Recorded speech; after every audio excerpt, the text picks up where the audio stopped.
Hello, welcome to the Beasley Equine Podcast. I'm your host and equine veterinarian, Dr. Travis Beasley. Today, we decided to change things up a little bit and field some questions from a Facebook post John made yesterday. So we're going to jump into that. We got several questions, so stay tuned, and we're going to answer all of those. Veterinary surgeon or start to come quick. Draw the syringe and give it a flick. Bring your little black bag with the medicines in. Bring the trank and the crank and the penicillin. All right, it's the first week of May, which doesn't seem possible. And we started the first week of May out with a bang. We had our farriers here last week, thank God, because we had a terrible dystocia come in Friday morning, and it took me and my father and John and two farriers to get that baby out. So 2 vets, a couple farriers, but sadly the baby's galloping in the fields of heaven, but the mare is doing quite well. So I will consider that a win. It came out breech. It was backwards, but with a lot of willpower and the knowledge of Dr. Ron Beasley, we got that thing out of there, and some brute strength from the farriers and John. And we also had a red maple leaf toxicity horse come in Friday night. Sadly, he did not make it. So starting May off with a bang, huh? First question comes from Alex Longyan, as we call him, Dr. Longmire. He's a friend of mine. I met at Dr. Brock's clinic in 2013. He was an intern. He worked for the University of Illinois for a while. Now he resides in Louisiana.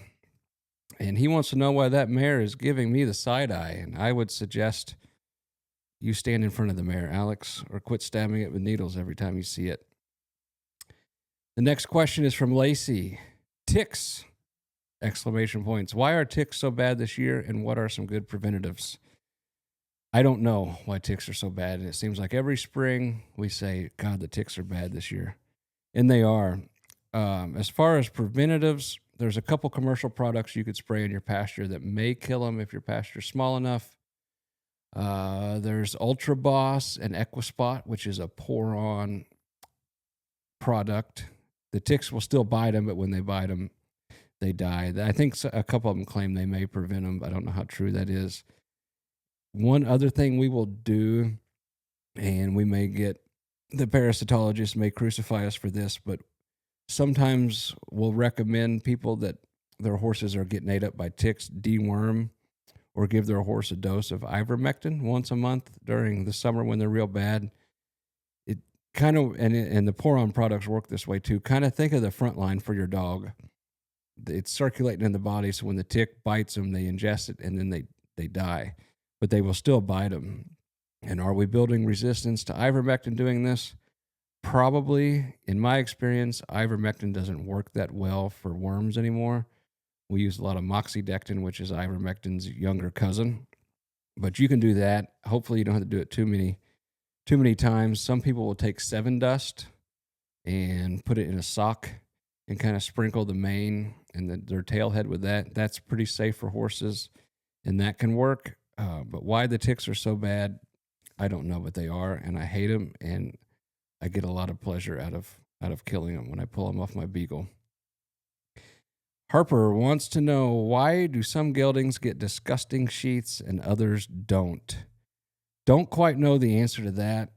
Some of the beans we take out, which is basically schmegma from the sebaceous glands in there. I think some horses just have overproductive sebaceous glands, and that's why we are cleaning their sheaths every spring and taking out big beans. Some of horses are just more dirty. They may lay down more in the mud, but that's just kind of it varies from gelding to gelding. Some we clean every spring.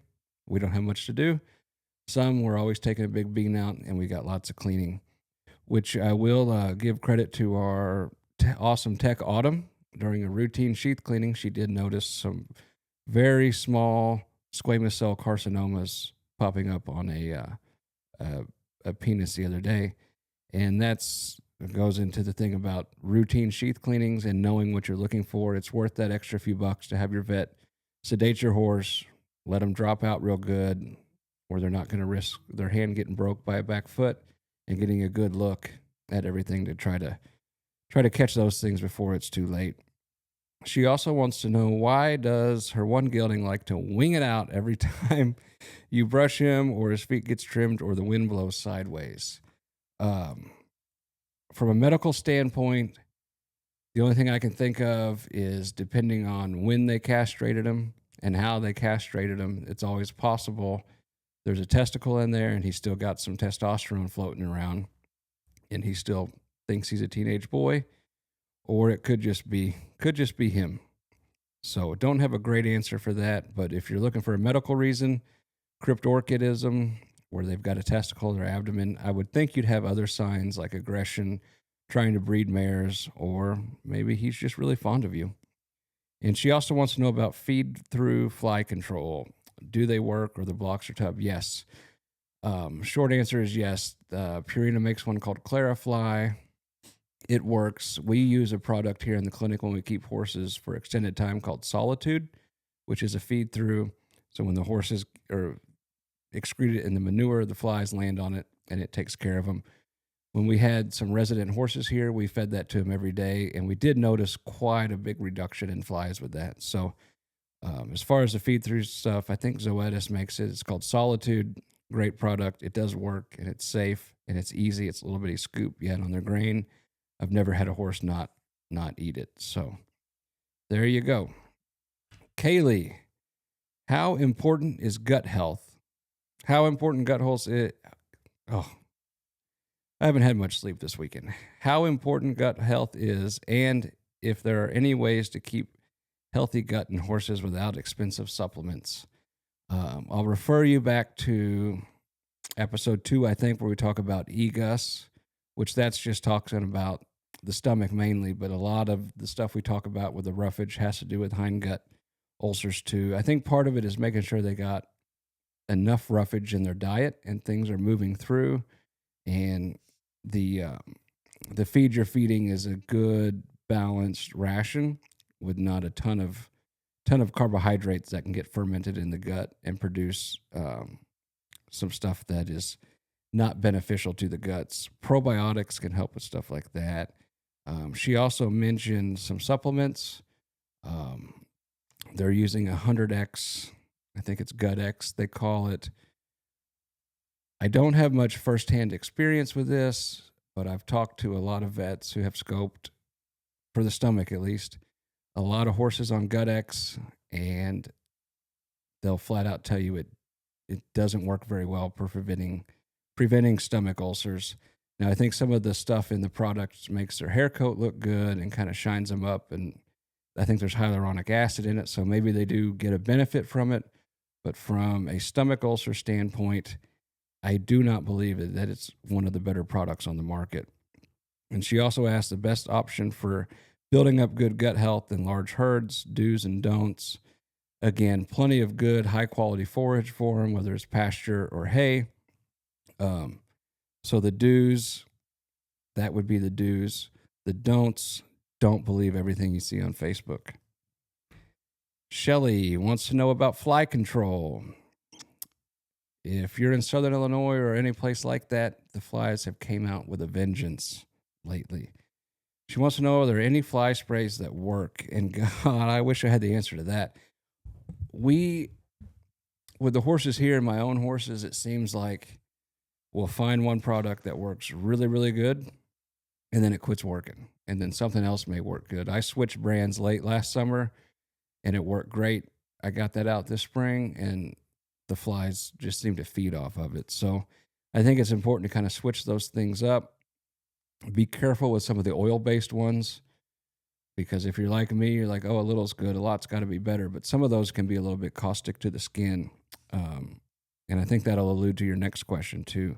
She also asked about the fly boots, which are the kind of mesh-looking things that you put on. They Velcro on right over the hoof and go up almost to the knee. Those do work. They basically just there's just a barrier for the flies. They land on those instead of the legs. And when it gets super dry this summer, we'll recommend that a lot, because the horses will stand there and stomp those flies to try to get them off their feet. And their feet are already dry, and we'll see hoof cracks and problems like that. So yes, the fly boots work. Just do your research, look at which ones have the best reviews. I know some clients of ours just bought a bunch of them off Timu, so we're waiting to hear back to see how those held up, but I know they were dirt cheap. So those are a good idea, but the other thing I've seen with them is be sure you're checking them, especially if your horse is stalled or in areas where they can get dirty. Take them off every now and again. Clean them if they're in wooded areas. We had one horse come in that was lame. It was limping. That's why they called. We took the fly boot off, and there was a big old stick in there. And I think that's why the horse was limping. So anything you're putting on your horse, whether it's a blanket, soft ride boots, take them off periodically, daily ideally. Just kind of clean them out, make sure nothing bad in there. Because if you know horses, they're really good at finding stuff that they shouldn't and putting it in places that it shouldn't be. And she also asked about cannon crud, which I believe what she means is on the front of the cannons, mainly the back legs. They kind of get that crusty scaling looking stuff on there that can look like kind of like rain rot or infection. We also call that cannon dermatitis, which cannon's just that bone back there in that area.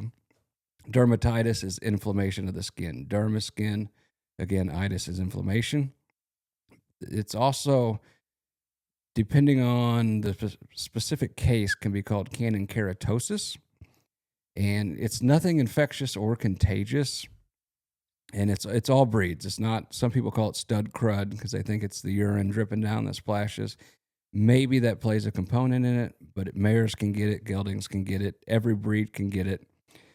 You get like an overproduction of keratin, which is kind of like a natural protein, and that can build up and it gets inflamed. Like I said, a great place for dirt and debris to get trapped. So you can get a little infection in there too. If you look it up, there's a lot of products that claim they fix it. Really just any of them that kind of cleanse the skin, clean it. Maybe a topical anti-inflammatory will work. And then the sebaceous glands I mentioned earlier, you can get an overproduction of oil there too, which again will trap dirt and debris and lead to the dermatitis and maybe even infection. So they're not too big a deal. I know it's an eyesore, but keep it clean, cleanse it gentle with a mild soap, even ivory, dry it. And this time of year, our pastures are long. They're wet in the morning. They're wet all day now because of the rain, and that moisture just kind of sets you up for a dermatitis. So that's the cannon crud. Fly boots do work, and fly spray, just find what works for you and your horse. Don't overdo it. We have seen some horses come in with the oil-based product that get a terrible dermatitis from it. So a little judicious with your use and switch it up every now and again. Donna asked about white line disease. Can you cure white line disease? Yes. White line disease the white line is basically the lamina we've talked about in previous episodes, where it gets a disease process. You get an anaerobic bacteria in there, which anaerobic means the absence of air. An is the absence, and aerobic is the absence. And the bacteria, or fungus can be too, will thrive on that absence of air. So the treatment of white line is getting air to those areas. The air will actually kill the bacteria. How do we get air there? We do hoof wall resections, which we'll take x-rays and see how much is affected, because there's the hoof walls kind of rotting away. We'll see black in there because of the lack of tissue. And what we'll do is usually, sometimes you got to do a nerve block, sometimes not, but either take half rounds and we basically cut out all of the hoof that's affected to get air to it. And some of these horses, we're taking off most of the front of the hoof wall, and it looks terrible. But if the cannon bone or the coffin bone isn't affected, meaning it hasn't let loose because of all the lamina being affected, most horses do just fine. When that foot grows out, it'll grow normal. So yes, we can cure white line disease. The earlier we see it, the better it is. We don't have to trim as much hoof wall. Next time we do one, we'll make a video on it, but depending on the amount that's affected, we'll take half rounds and just start cutting that hoof wall away. Sometimes you got to take a Dremel and get in there, but getting air to it is the main thing. So if you think it's white line, of course, call your vet first. What you don't want to do is wrap it, because you're going to trap moisture in there and you're going to keep air from getting in there. So if it's white line, we can fix it. Don't wrap it.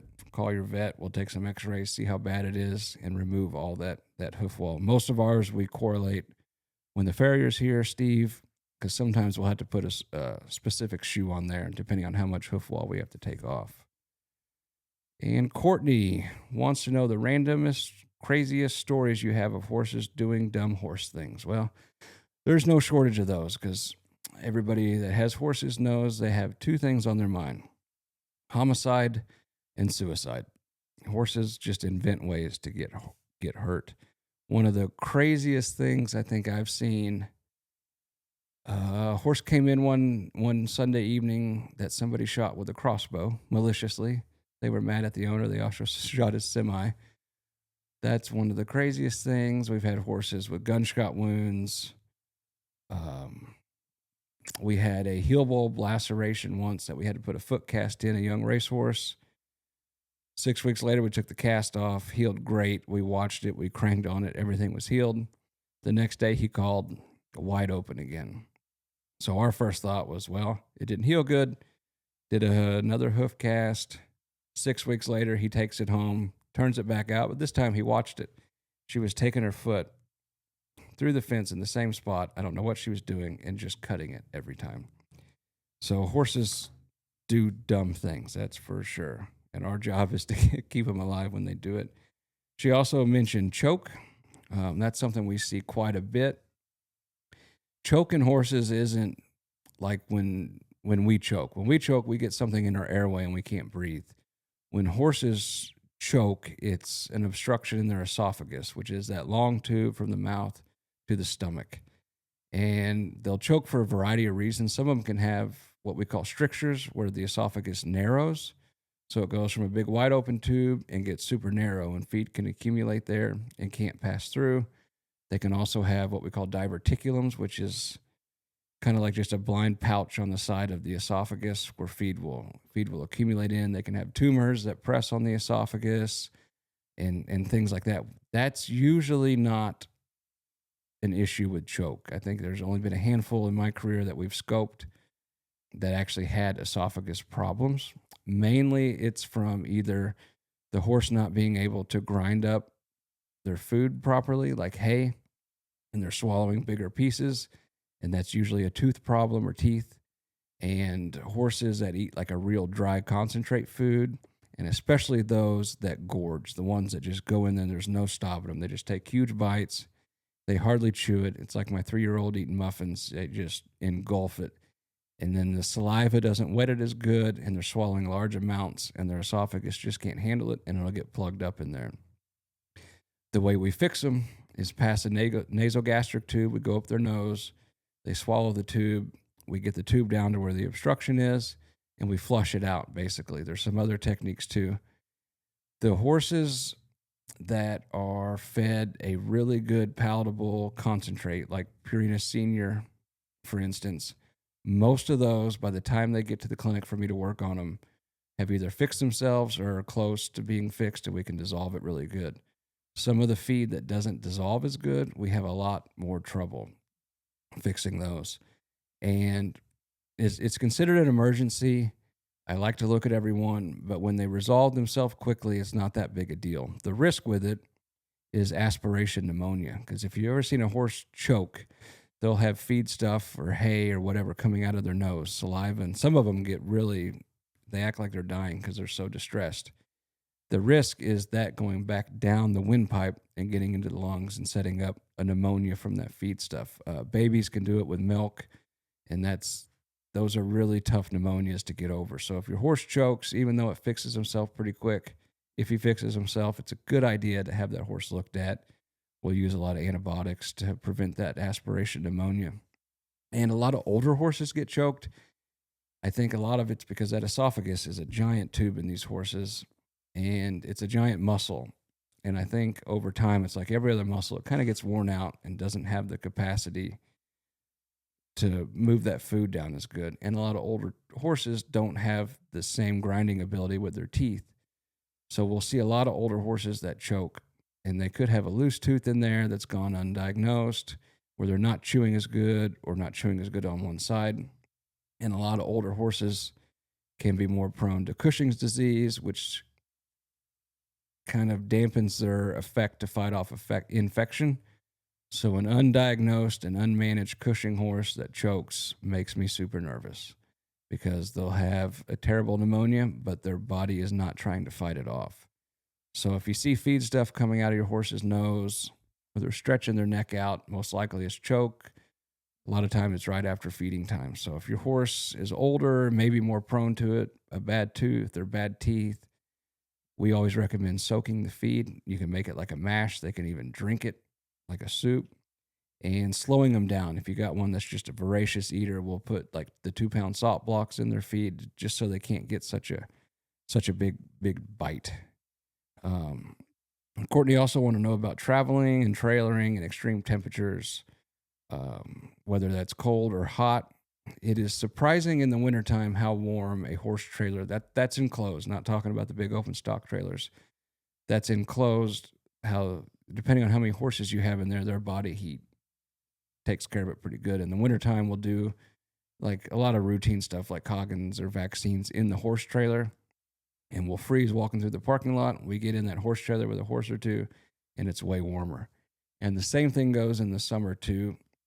Make sure you got all the sides open that you can. Take out the fiberglass and everything like that, and just getting air in there. There's same thing in the summer. The parking lot, standing outside, it's miserable. You walk in a nice horse trailer that's got a nice top and can get air through there. It's usually several degrees cooler in there.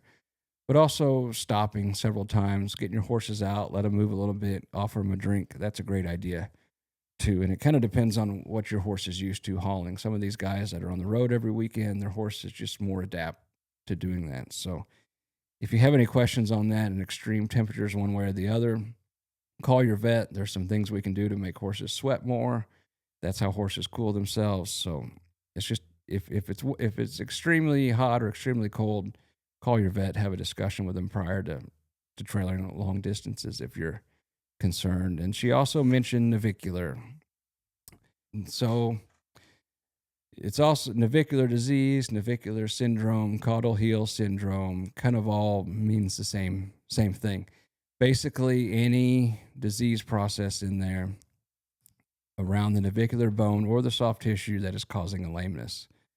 And we diagnose it by nerve blocks, and it's usually bilateral. In the classic navicular disease, it's kind of the chronic wear and tear. So you may have a horse come in, and it's always fun because it seems like the husbands and wife will argue. They'll be like, what have you noticed? And one will say right front. Oh, no, left front. And it just depends on which foot is hurting worse that day that they'll limp on. So a lot of times they're both right. It's both front feet. One hurts worse one day than the other. But what's pretty classic with those is we'll do a nerve block down there, numb that region, trot them off again, and they look just as lame, except it's the opposite foot. And that's a pretty classic presentation for navicular horses. As we won't dive in too much, we're going to do an episode with Steve Summershine, the farrier, on this.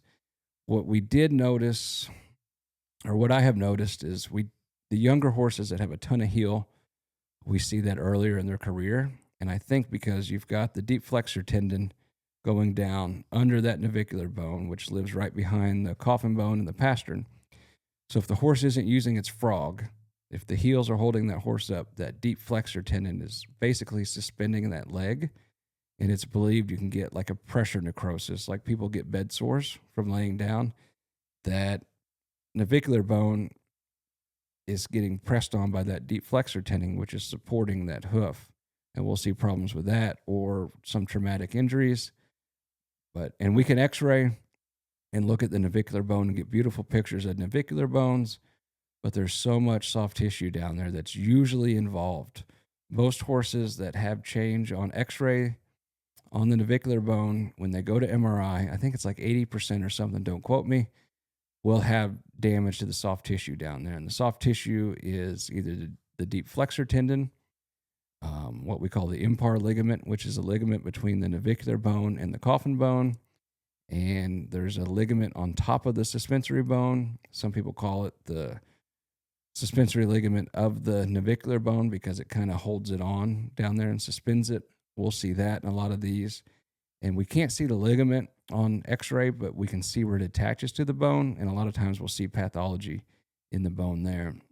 And there's also what we call a bursa, which is kind of like a fluid-filled sac behind the navicular bone that deep flexor tendon goes along. And some of them will have quite a bit of pathology in there. You can get fibrosis where it's stuck.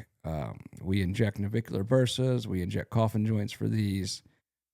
Proper farriery is a great tool for some of these. And there's no one magic bullet. There's a couple shots on the market. An IV and IM bisphosphonate works great for bone pain, but if it's a soft tissue, like I mentioned earlier, it doesn't do much for that. So navicular is a whole different can of worms. It can be frustrating. It can be manageable. It cannot be manageable. And the progression is hard to determine too. And a lot of older horses we look at, the navicular bone is dynamic. It'll change over a horse's career and use. So just x-raying a horse, whether it's a pre-purchase or just to see what the navicular bone looks like, really can't diagnose navicular disease. There has to be a lameness associated with it or significant pathology on x-ray from an injury or something like that. So that's all the questions we had this week. We'll keep it short and sweet. I'll just remind you guys to go to our YouTube channel. We have 2 of them. We have Beasley Equine Clinic, which is kind of our general videos, educational stuff we make. And we've got a separate Beasley Equine Podcast YouTube page that if you're watching this, you're on right now. Like that, subscribe to it. That's a great no-cost way to support our podcast and our cause here. If you're able to leave reviews on your podcast platforms, do that. Tell a friend, and we'll keep this thing going. So John and I were talking about maybe doing a Q&A thing the first Tuesday of every month. So look out for our Facebook post for that. Follow us on Facebook, Beasley Equine Clinic. And if we do another one of these, get your questions in, and we'll do our best to answer it. So until next time, take care of your horses and yourself. Veterinary surgeon or start to come quick. Draw the syringe and give it a flick. Bring your little black bag with the medicines in. Bring the trank